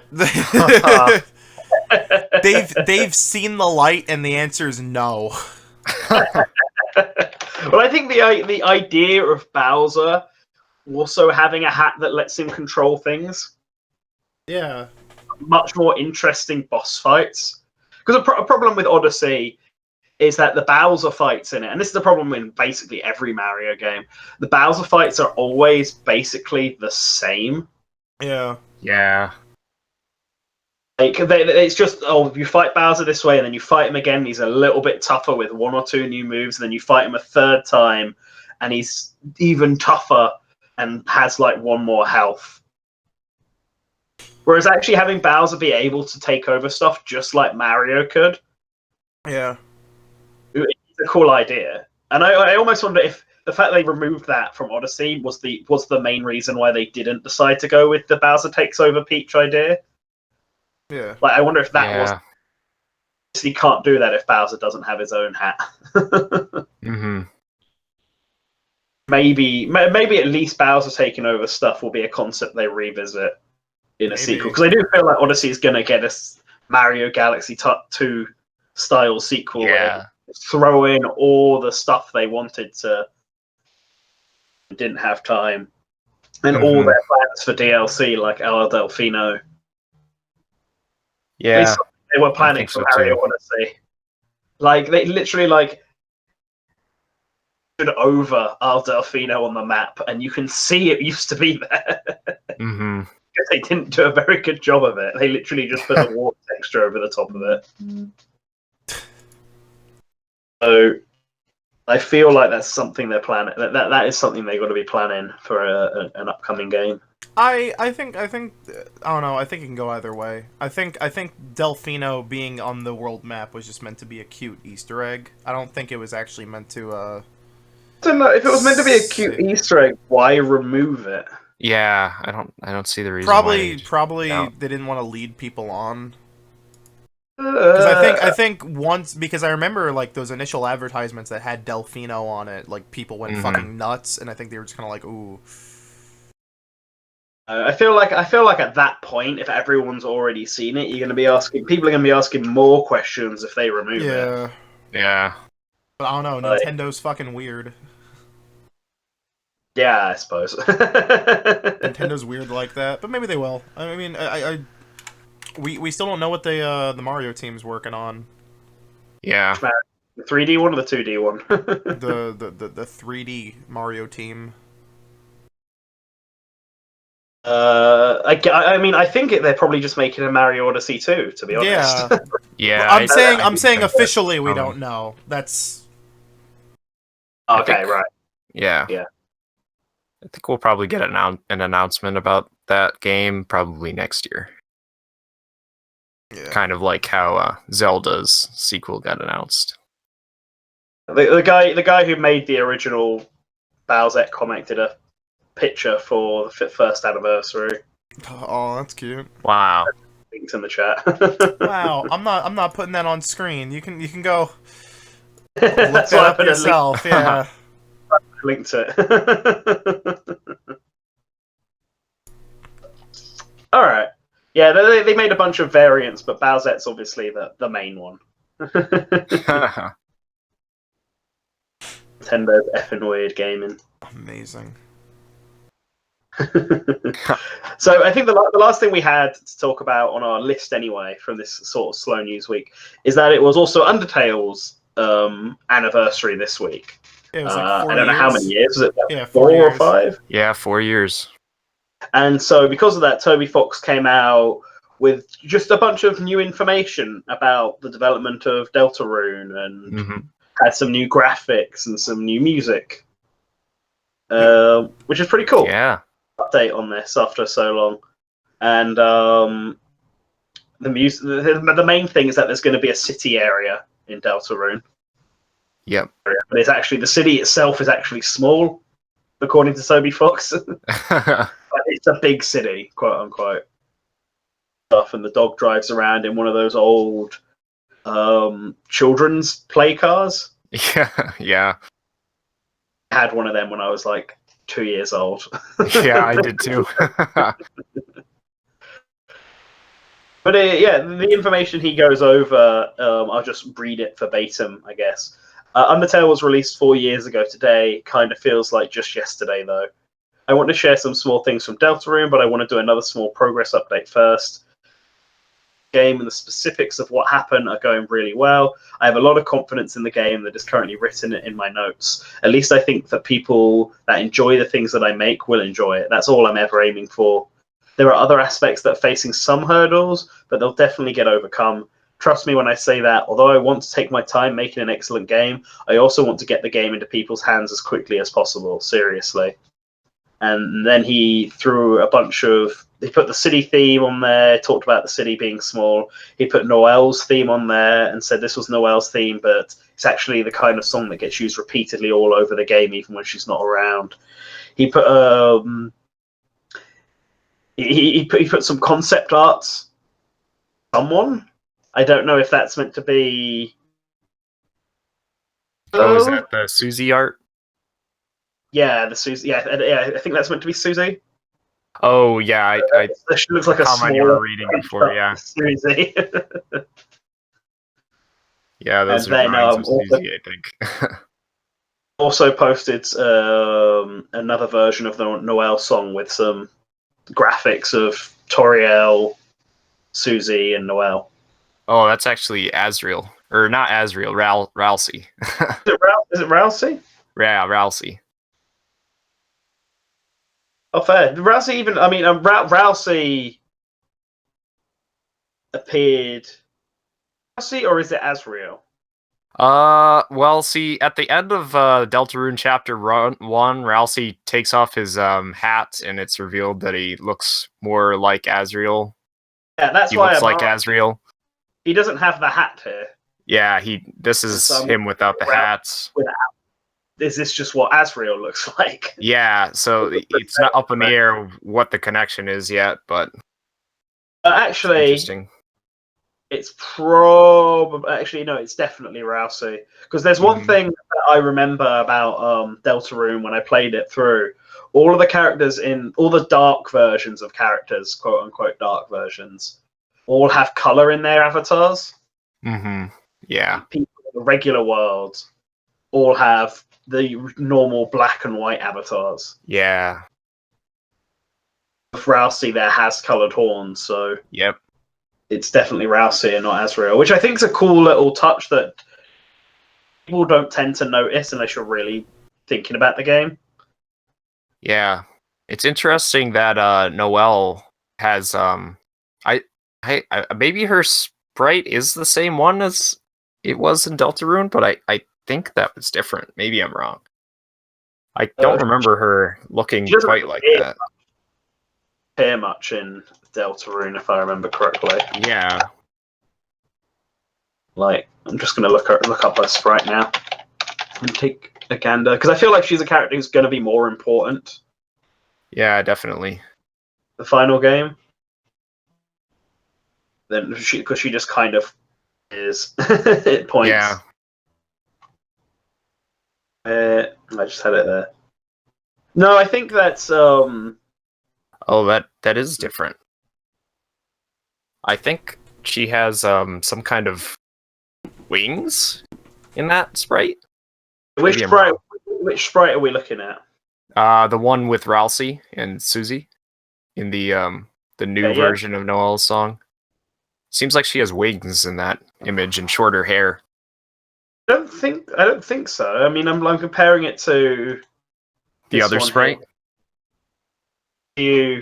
This is the one I'm comparing it to. Her other face sprite. Oh, you're right. You're right. Yeah, I was looking at that too. I think what's just throwing me off is the it looks like her sprite that I don't know what that is behind her. I guess that is just light coming from behind her, or if that's I'm not sure what that is. Like by her neck, you see the area around her neck that's white. Isn't that just like her hair? Like, because that's in the original as well. Yeah. Oh, it is her hair. Oh, yeah. I just didn't understand that is her hair. It's just that he used dark outlines to sort of That's show right. Yeah. the distance between. Okay. Yeah, I was just and confused. the back of her head. I wonder if she'll be a more important character because she's paired with Ralsei and Susie in the image there. I don't know. That's what I think. I feel like they're building her up to be Another party member, maybe. Yeah, maybe another important character. Because of all of the people in your class who get some kind of notice, Deltarune, she's the only other one who kind of gets more effort put on her. Mm-hmm. Yeah. Something going on with her. Me opinion. Yeah, I think so too. It's cool. It's good that we're getting some Deltarune info. I mean, obviously, everyone wants to, as soon as possible. Did Toby Fox say that Deltarune wasn't getting like chapters? It was just gonna be like the first free one, and then like the rest of the game is like a full video game. Yeah. Is there? Yeah. Like, okay. One is basically just a extended demo. Because I've always heard the whole like there's not going to be any more chapters. It's just going to be a full video game, and I'm like I've always heard that through like hearsay, but not like an actual source. Yeah, that is what he said. That's right. All right. Yeah. Yeah. No. Chapter 1 was basically to announce the game and do a little demo to show what it would be like. Yeah. But then Chapter 2, I probably won't be called Chapter 2. It'll just be called Deltarune, I guess. Yeah. I mean, Schnitzel brings up that Ralsei is an anagram of Azrael, and like there's a lot of anagram play because Deltarune is an anagram of Undertale. Yeah, they like doing that. Everything seems because Deltarune's the original idea he had, and then he did Undertale, but he did Undertale first. Mm-hmm. Almost. Well, we don't know how Undertale and Deltarune are related, but I'm assuming that's going to be answered in Deltarune. Is that? I didn't know that. So Deltarune was at the actual first concept for Undertale. Yeah. So Deltarune is the let's call it his magnum opus, the game that he thought of and really wanted to make. I see. But he didn't want correctly, I think. He didn't want to make it a first game because when it's your first game, you have no idea. You don't know what flaws are going to run into. You can't tell if people are going to like the idea or not. Can't reach its full potential. Undertale first. I see. How people would react to it, and obviously it was super, super positive. So now he's far more confident in Deltarune, but that's probably also why he released Deltarune Chapter 1 because it's kind of a different, like the atmosphere and the comedy plays differently. Yeah. See how people reacted to that, especially because of how different it is to Undertale, of a traditional RPG, and people are liking it. So for Toby, now how he can keep going on ahead with this idea without fear. Yeah, I think Deltarune's really going to be an amazing game. I mean, Undertale was already great and had a lot of cool, innovative ideas when it came to RPG mechanics. Yeah. Especially with the whole dodging, well, like a bullet hell kind of thing whenever enemies attacked. I think Deltarune will definitely innovate too. Yeah, I hope so. I want it to stand out. I still remember going through Undertale completely blind and how impressed I was. Me too, yeah. Yeah, we don't know if Deltarune's a prequel. It's looking more like it's an AU. Yeah, How definitely. it's an AU, if it's connected at all. It might just be a retelling and it doesn't connect to the first Undertale in any way, shape, or form. But also, the first Undertale is far much more of a meta narrative. Yeah, Would be an explanation for that. I do think that Deltarune is going to connect to Undertale, but it's bless you. I think it's going to connect probably through not well, you probably heard of the whole Gaster thing in Undertale. Yeah, WB Gaster. I wonder if sorry, what were you gonna say? Right. I just hiccuped. I hiccuped. No, I just said the Mystery Man, Gaster from the files. I feel like Gaster is probably a concept from Deltarune that was worked into Undertale. I feel like we're going to get a lot more information about him in Deltarune, and that's probably going to be a big linking thing to Undertale. Yeah, probably. He must be connected in some way. And they got that room in that area in Deltarune where it plays this sort of theme. Yeah. The closer you get to it. Exactly. So there's going to be some kind of connection. Yeah. I don't think... Sorry, I was going to say, I don't think there's going to be like a direct link. Like, it's not going to straight out say that there's a link, but it's definitely going to be. It's going to be subtle. It's going to probably be similar to like the Mother games, I guess, in that there are a lot of subtle references to the past, but nothing direct. Yeah. Yeah, agreed. It's going to be like that. They are connected in some way. Not connected, I guess. Yeah. It's not a direct sequel. It's not a direct prequel kind of deal. Yeah. So yeah, that's They'll do something cute like how Mother 3 has like the Earthbound Museum. and that kind of stuff. Oh yeah, I saw that in the chat. Yeah. That would be so great. All right, so that was the end of, I think, everything we had on our list at all. There hasn't really been much else news-wise, unless you guys have something. Do we want to talk about Doom Eternal leaks? Not like super spoilery stuff, but like some of the things that popped up. We could. I mean, I didn't see them myself. I'm not sure. I'll post a link. I've gone through them and seen them because I'm not particularly bothered about spoilers for Doom. Yeah, no, it's like the plot of Doom is like what. Okay. Yeah, but like, there are full spoilers for Doom Eternal, like full story spoilers and gameplay spoilers and everything. I'm just gonna touch on some of the stuff I think is really neat. So I'm not gonna do the whole thing. If you want to go find it.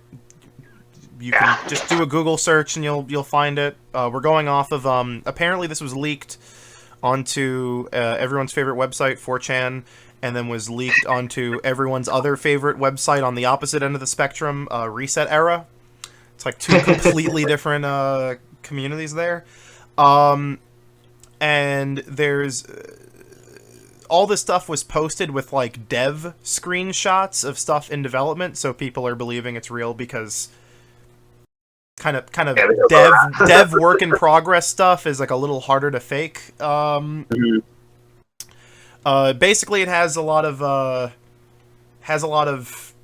like story kind of stuff. But I think that the most interesting thing to me is it also talks about like the DLC and some other little hidden details that are going to be in the thing.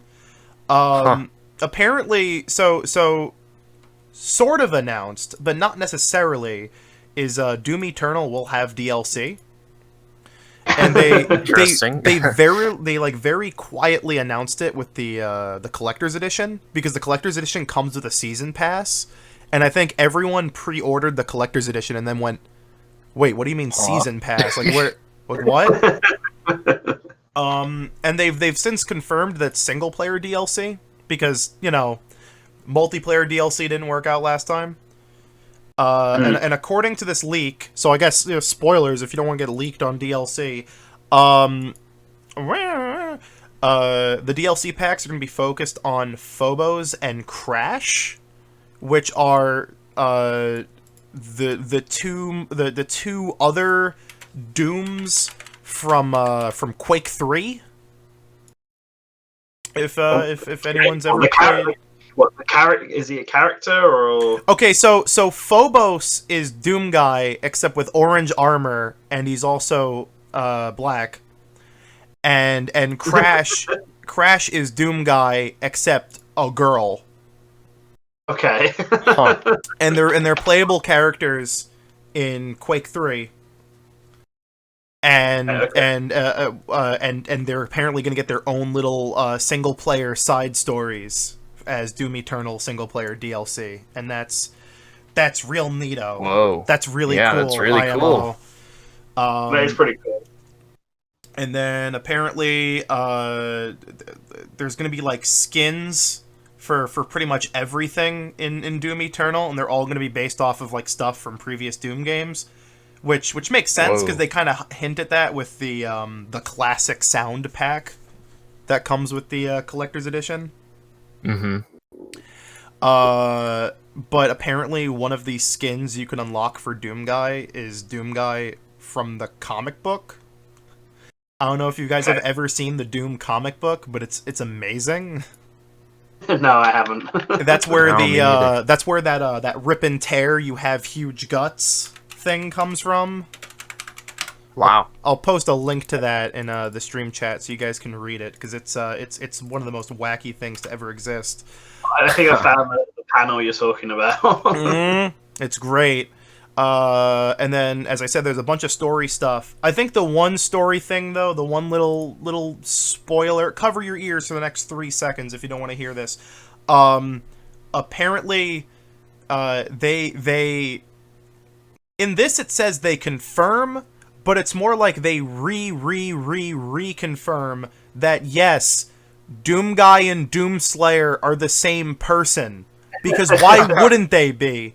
Stop telling me Doom Guy and Doom Slayer are two different characters. They're not. They're the same person. Don't tell me Doom 3 isn't canon. It is. Doom 2016 takes place 3 years after Doom 3. Like, come on.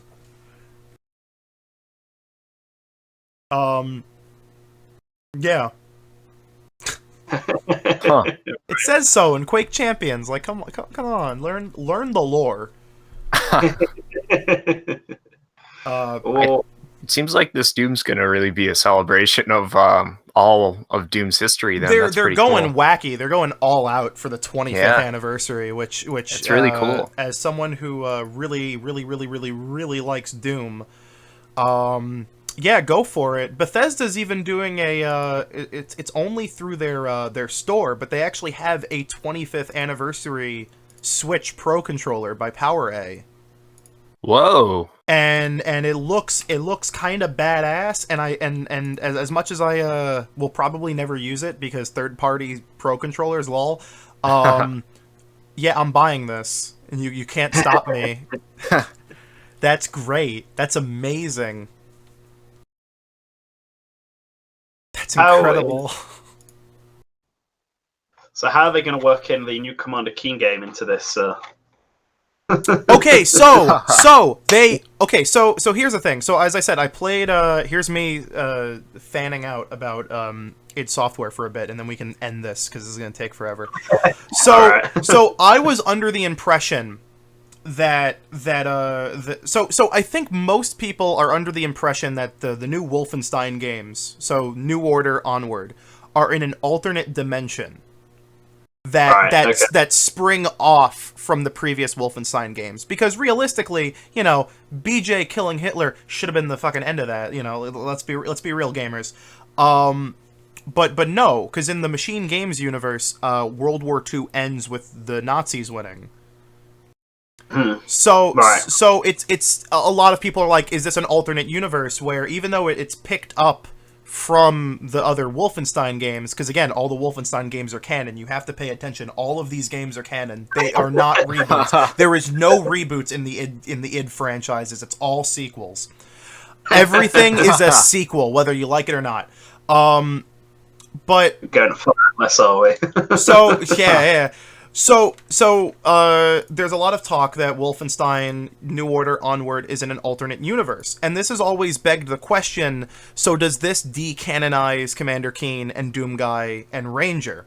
Because Commander Keen is B.J. Blazkowicz's grandson, and Doomguy is some relative of that. I think he's like a grandson of Commander Keen or something. He's a descendant. Yeah, he's a descendant.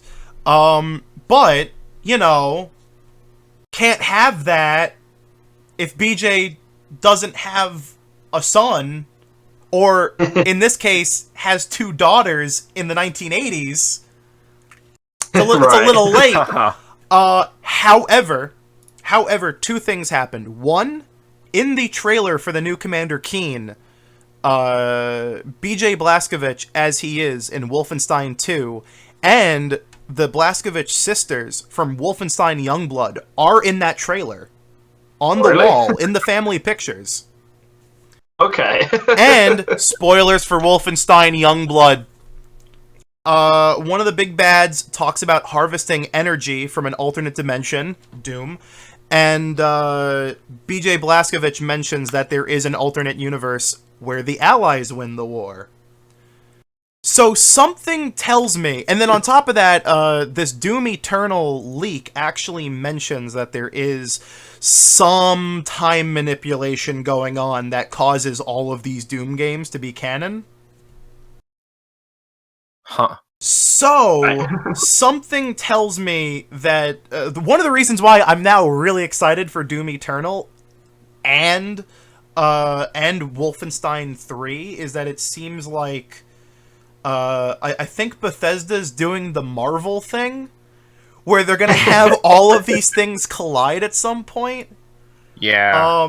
I don't know when the phases would be. I guess phase 1 would be like Rage, Wolfenstein the New Order and the Old Blood, and then Doom 2016. And then phase 2 would be like Wolfenstein Youngblood, Wolfenstein 2, and Quake Champions. Because Quake Champions has a ton of flavor text in it that also explains how, yes, all of this shit is canon and all these characters talk to each other. So, it's bizarre. It's weird. The id Avengers are coming. Mm-hmm. I'm looking at the picture of the family in Commander Keen, and yeah, they're right there. And it's weird because it is kind of weird though because Jess has like brown hair and not like black hair like she does in the game. But like it also implies that Jess is Commander Keen's mom. So like it's weird. I really do have to wonder how close knit all of these things are. Oh, and of course the BFG 9000 was in Rage 2. So Rage is like the Guardians of the Galaxy of the id like MCU, where it's just like it almost exists in its own space. But where's the implication of Quake? Of Thingy being Blazkowicz's mum or whatever? Fucking hell. Oh no! In the pictures, the pictures of Commander Keen's mom looks exactly how they draw Jess from Wolfenstein Youngblood.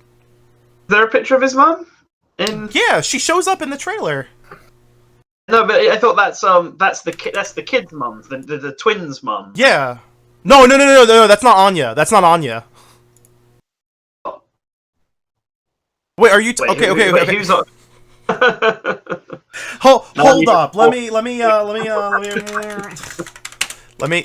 go into my tweet archive so I can pull up this image that I'm talking about from the trailer. The picture of them on the wall of all their pictures is a grown-up Commander Keen with his two kids as children. Yeah. Oh, I'm sorry. Okay. I'm being a Dumbo. Hang on.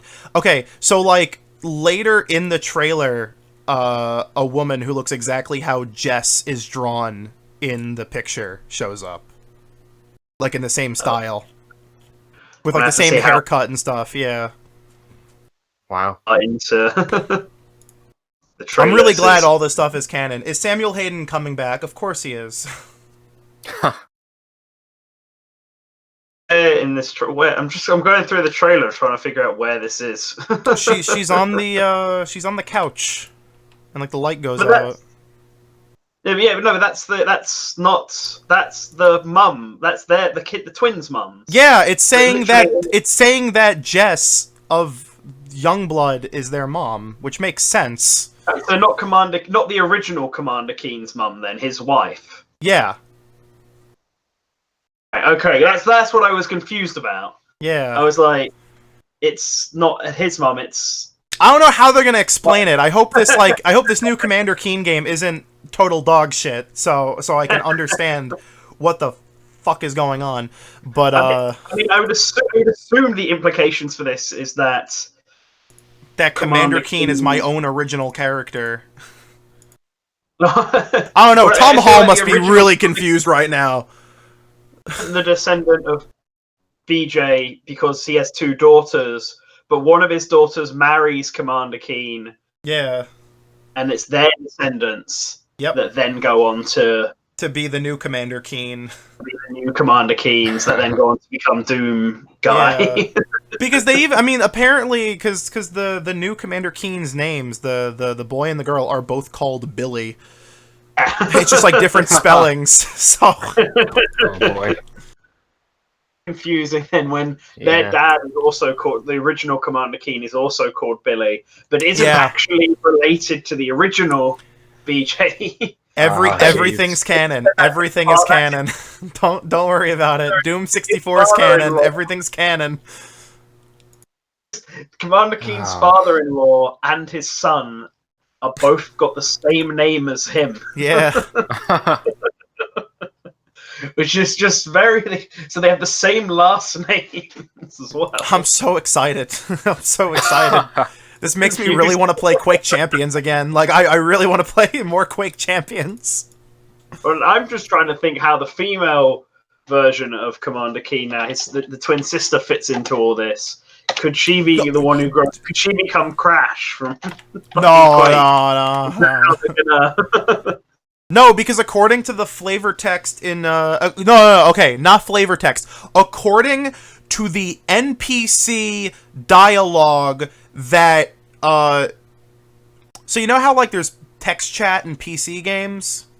Yeah. Mm-hmm. So Quake 3 did a thing where all of the characters have their own when they're played by bots, they have their own like automated text chat that they send you. Huh. And apparently Crash, who is female Doom Guy, is a love interest of Doom Guy. Right, okay. Huh. It's all canon. It's all canon. It's wow. Doom Guy has It's a very deep lineage. Don't worry about it. I'm just looking at the thing, and apparently Crash has exposed abs and short, dark brown hair. Yeah. Right. Because I was trying to see if there was a picture of Crash without the... Like, there's just a picture of Crash, because I can't find a picture of her. But I did find a picture of Phobos. Well, because they're both in Quake 3. They just look like Doom Guy, but like with color swaps. Is Lizard Man gonna be in Doom? Yeah.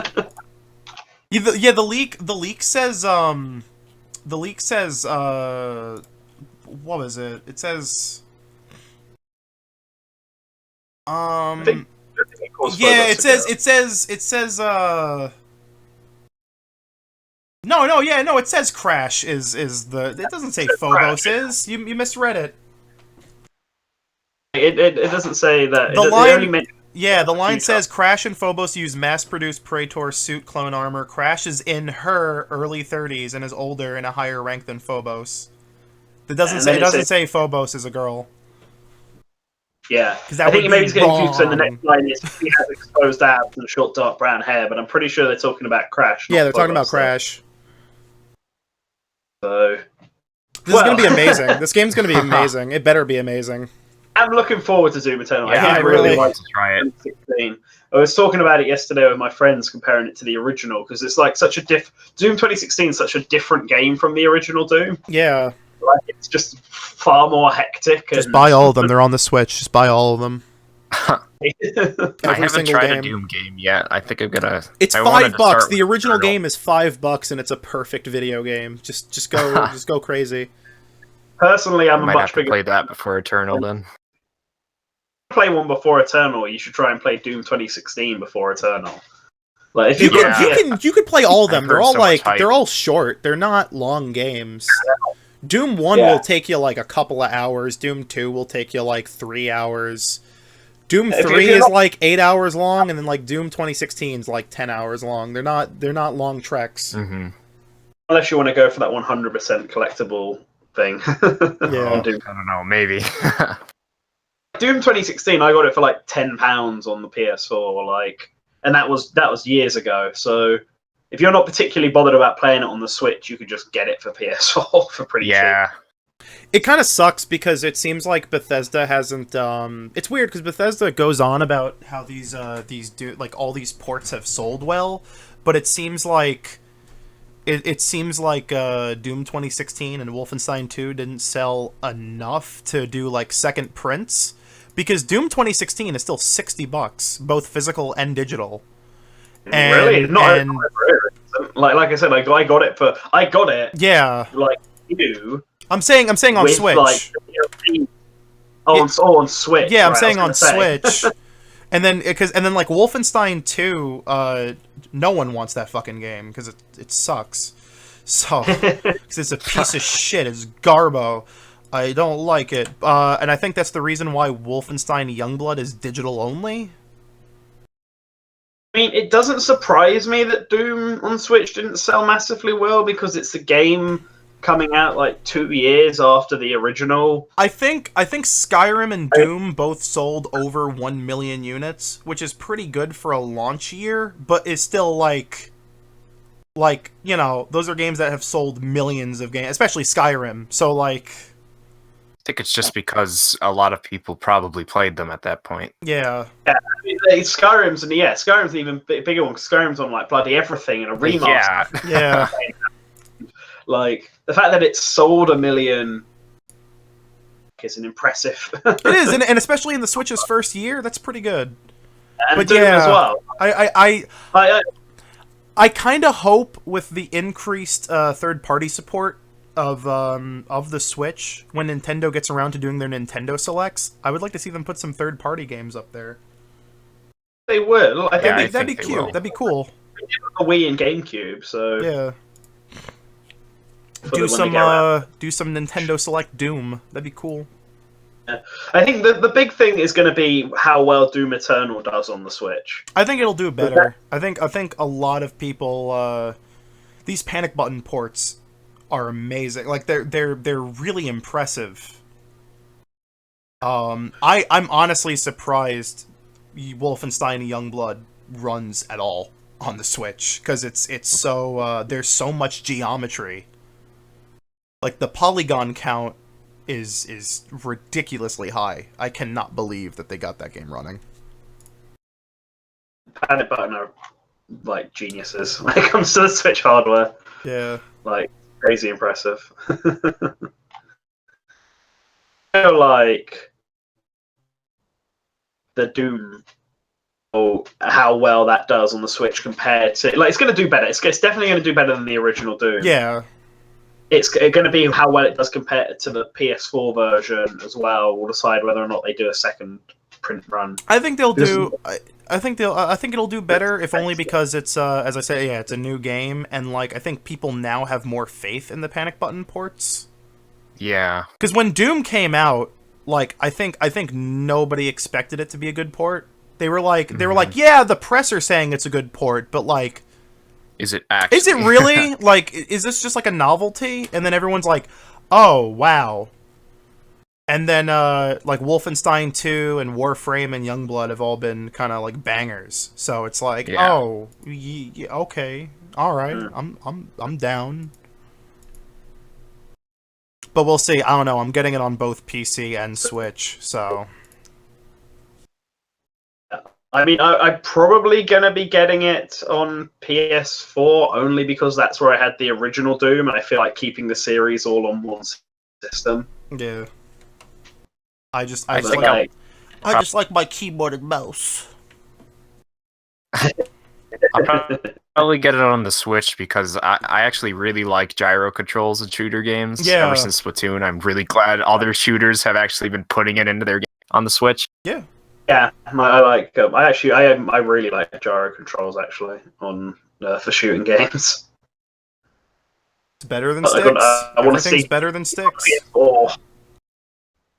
Yeah, I don't like sticks. But I think that's everything that we were going to talk about. Plus, because of course, when the Kawlun's on, how can we not talk about Doom? Yeah, I mean, we smacked that 2-hour mark, so perfect time to cut things off. Ooh. I think it's time, especially let's take a break. You're kind of glitching out there. We're losing you. And I think that's a good time to stop it then. Yeah. Anyway, you know all the cool things. Like, comment, subscribe. Links down below to our Patreon. You should donate. Really helps us out. We'll give you a little kiss if you do it. Our Twitters are down below. I gotta update it to actually have our Twitters down below. And yeah, we got some cool stuff coming up. So until then, have a good one, everyone. See ya, everybody. Yeah.